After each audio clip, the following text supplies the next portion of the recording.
SwayamPrabha. Digital India. Educated India.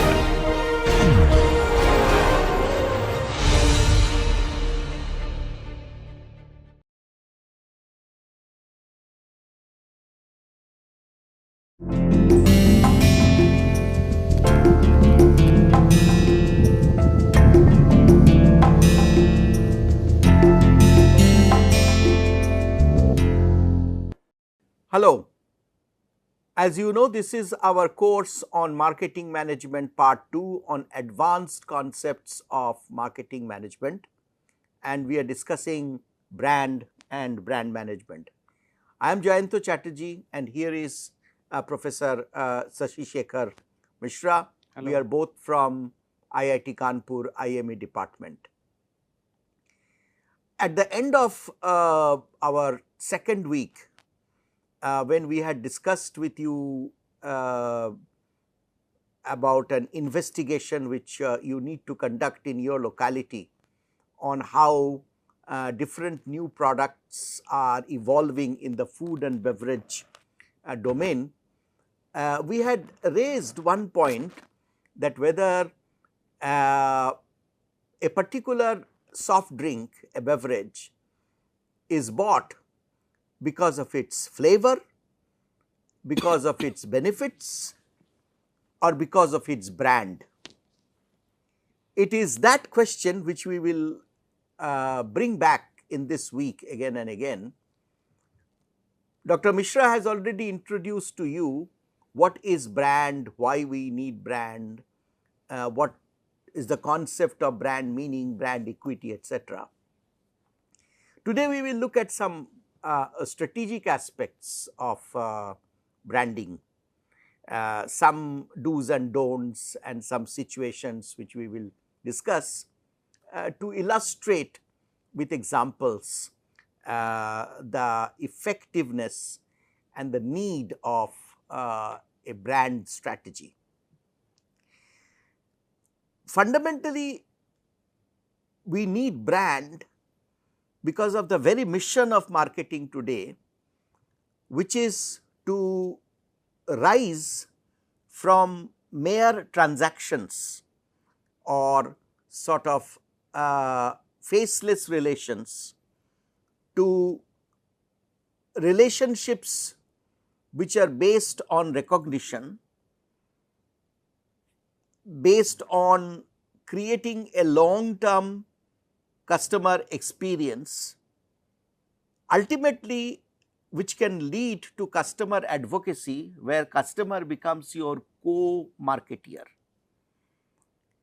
And on this trajectory, to rise from mere transactional marketing to marketing for customer advocacy, brand is almost like our mantra or our religion, because it is the brand that sort of transfers all the innovativeness when the product or service is conceptualized into delivery parameters which make sense to the customer, thereby creating the bond over time where customer ultimately becomes your partner.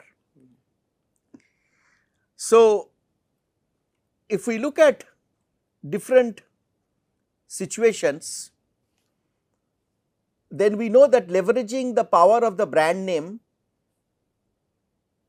we cover the market more effectively. Yeah. Because by the name, by the symbol, by the jingle, by the color, I mean, take for example, Coca-Cola, just the name Coke or the color or one of the jingles or slogan like Thanda Matlab Coca-Cola, all of these evoke in a capsule almost a whole host of associations. Brand associations. These brand associations which evoke sense of benefit or utility as well as a whole range of emotions is the power. That is the power. Yeah. I would like you to think take three brands. What are those types of brands that you need to post in your on the forum? So, we take one brand which is say Coca-Cola, we take another brand which say Amul, and we take another brand say Godrej.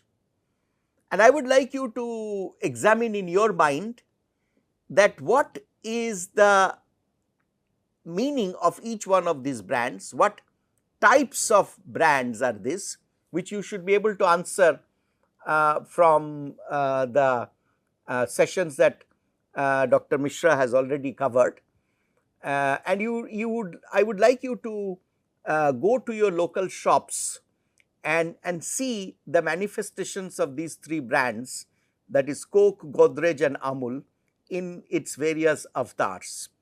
And let's have a lively discussion on the forum. This is not an assignment, but this is a voluntary input that definitely will of course get credit if you do it well, this investigative reporting. So, the point is that why we do it, why do we do branding, why do we look for these brand associations, why do we carefully craft these linkages? Because what we want a brand to be a long term story that builds relation with the customer as the product or service evolves. Because it is very expensive today to really create a brand. It takes tens, hundreds of crores to create a brand and maintain it over a long period of time. And there are already many brands out there. So, it is increasingly becoming very difficult and challenging and creative to create a brand and maintain a brand. Take for example, all the different TV shows that TV ads that are presented today. They are searching for drama, searching for humor, searching for emotion in various ways in that those few seconds to create a continuing thread in the customer's mind, which is almost like a family story, which we remember from our childhood till our old age, and those stories evoke a whole range of emotions. The brand builders, the brand masters or the brand marketers are really trying to do exactly that today. I will now take up a few cases or situations which will illustrate these various issues and it will become clearer. Say for example, your brand has a very respectable market share, but you want it to grow, right? I mean, we can take for example, say a particular brand of toothpaste, say Colgate, which is very famous, a dominant incumbent brand, and it is not so easy for a large brand like Colgate to increase its market share because a certain kind of inertia sets in. So, there is already a certain kind of brand image is already existing about Colgate. Right, and Colgate has originally created it on the promise of health benefits, and on the it is therefore it is almost an utilitarian brand. Absolutely. Whereas there are new brands which are challenging it, be it the Dabur Red or be it various other kinds of herbal. This new Patanjali's Dant Kranti and all, they are a big time. Absolutely. I mean, they are trying to nibble at this huge position. On the other hand, it is not only a defensive need, but Colgate also has an expansion need. It needs to grow its volume like any other brand. It needs more revenues, it needs more profitability. In this situation, what we do is that we start looking at precise needs. So, today therefore, you will see we have a Colgate Herbal, we have Colgate with salt, Colgate with certain specific agents that helps during the sensitivity problem of teeth. So, by doing this, what Colgate is doing is, it is leveraging its first brand equity, which is Colgate, and then it is trying to create different types of sub brands within that umbrella brand, so that it covers every new challenge that it is facing.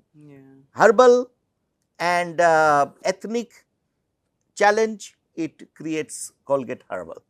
So, sub brands or associated brands are often therefore needed to face challenges for a large brand, but it is also a way to create new positions when a new company comes into the picture. I'll just probably add something. What you is it a part of a usual evolution of a brand that which was of mass market appeal initially, the major part of its initial years or decades. So Colgate was a mass market brand.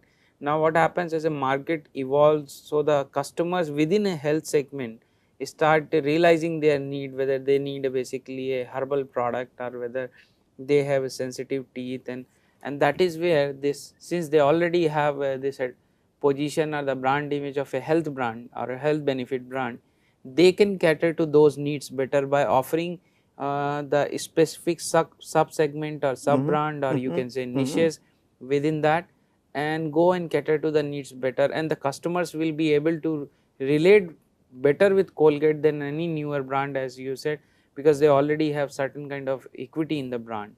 So leveraging that is possible with Colgate. And so therefore, as you are very right that it becomes, as the product evolves or as the category evolves or as the industry evolves, it is not always easy to maintain a mass brand which is like one size fits all. That is the stage when you need to create different faces of the same package, highlighting a particular benefit.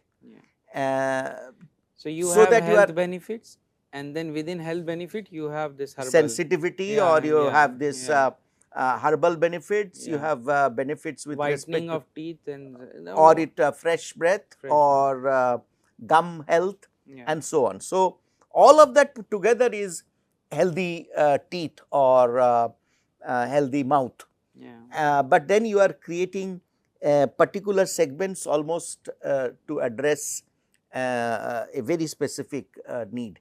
Now, when we do this sub branding, one approach is like Colgate, we can say Colgate Herbal, Colgate Salt, Colgate Sensitivity, or Colgate with mint, or Colgate in gel, and so on.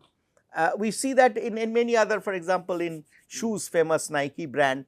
So, Nike Air Jordan, or the Nike is the is the parent brand, and then we have this sub brands. Or Apple is a very good example. So, we have Apple is the parent brand. Under that we have Apple iPod, iPod mini, iPod Shuffle, iPod Nano, then continue with iPhone, iPhone 2, 3, 4, 5, 6, and so we can write the whole story now, maybe 100 and beyond as days go by. And there are brands where the original parent brand has survived like Colgate for decades and decades. But in some cases, a little modification is necessary, and that is, for example, Coca-Cola is often also resorts to use of Coke. So, which is a little modification of its original name.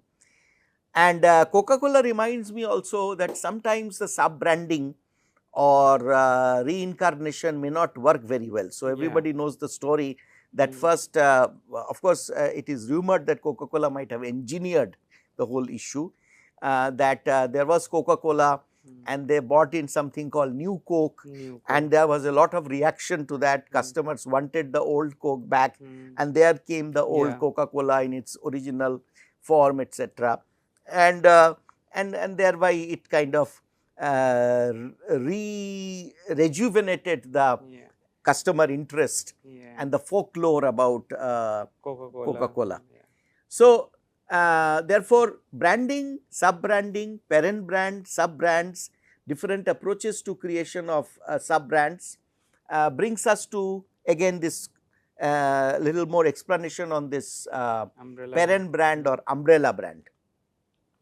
So, when all these sub-brands are linked to the main brand, then that is what we are calling an umbrella brand.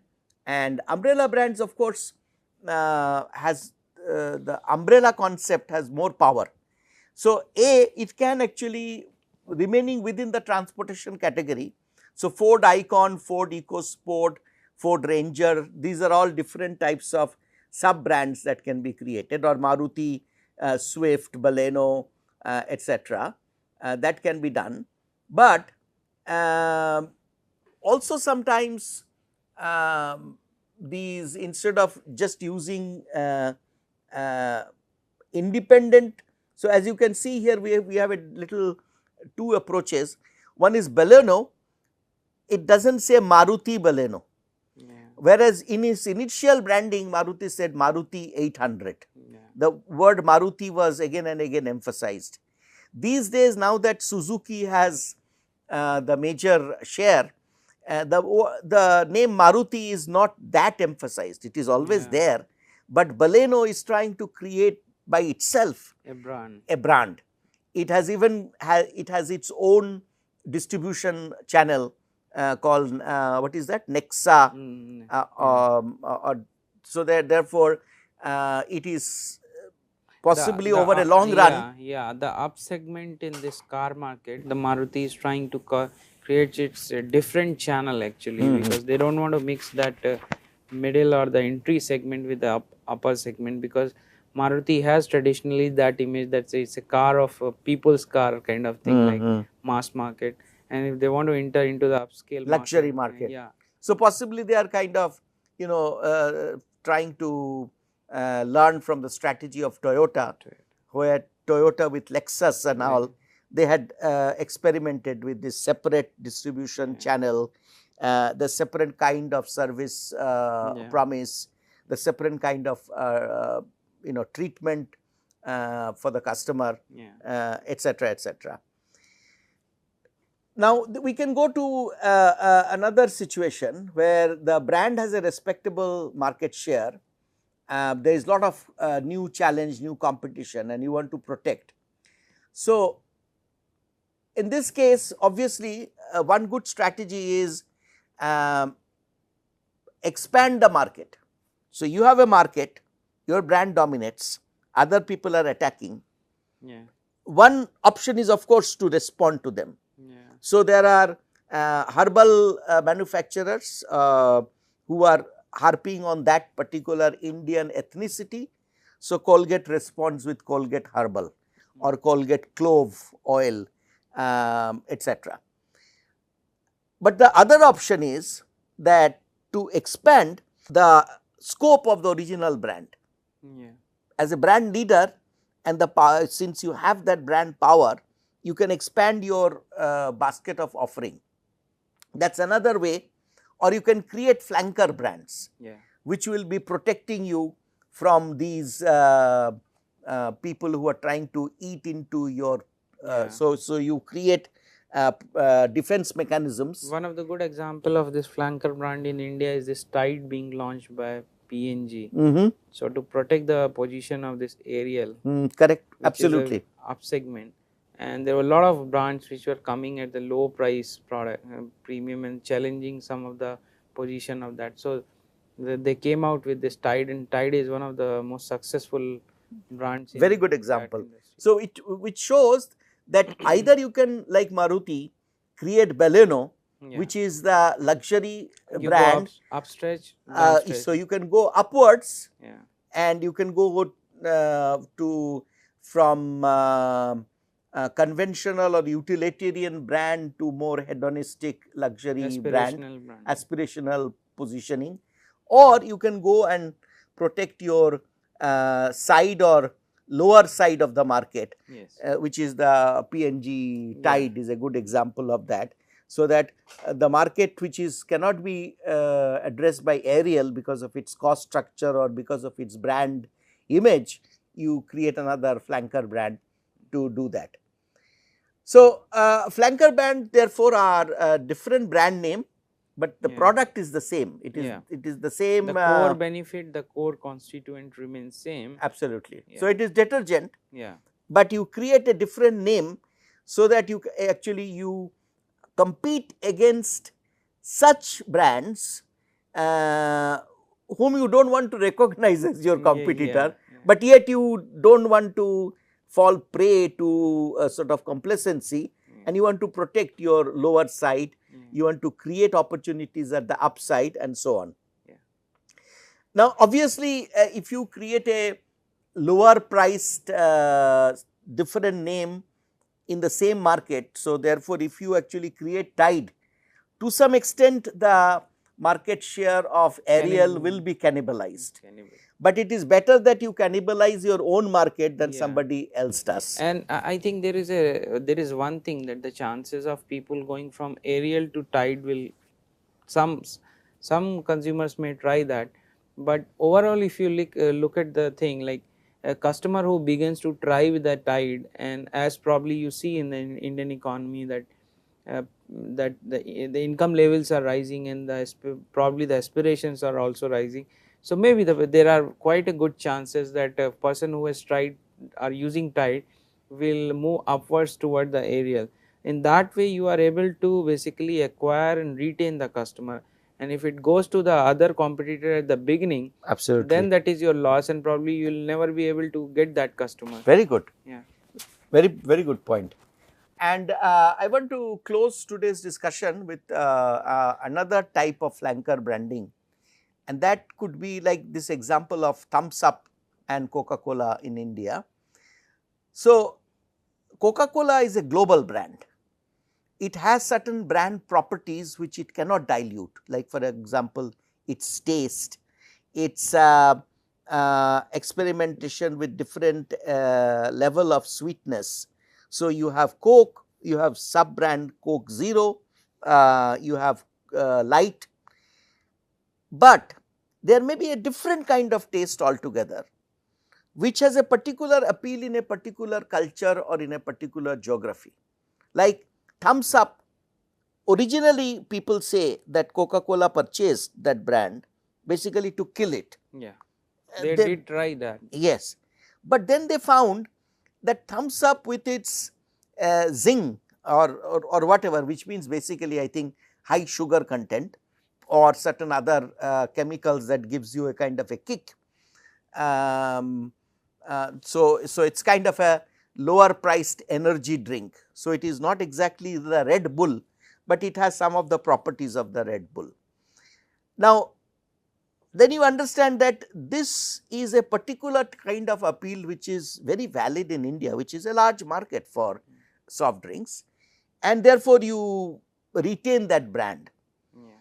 And you understand that maybe there is a small percentage of Coke market which is eaten up by Thumbs Up, but in reality you actually cater to an almost entirely different kind of market, which is normally not the Coke drinker. So, Coca-Cola, instead of killing the brand, they acquired Thumbs Up. They put resources in Thumbs Up brand because they understood that there are large number of Thumbs Up drinkers who would prefer Thumbs Up as opposed to Coke. They must have been very surprised. They might have at that time, from their sense of superiority, they might have thought, oh, Coke, that will be better than anything else.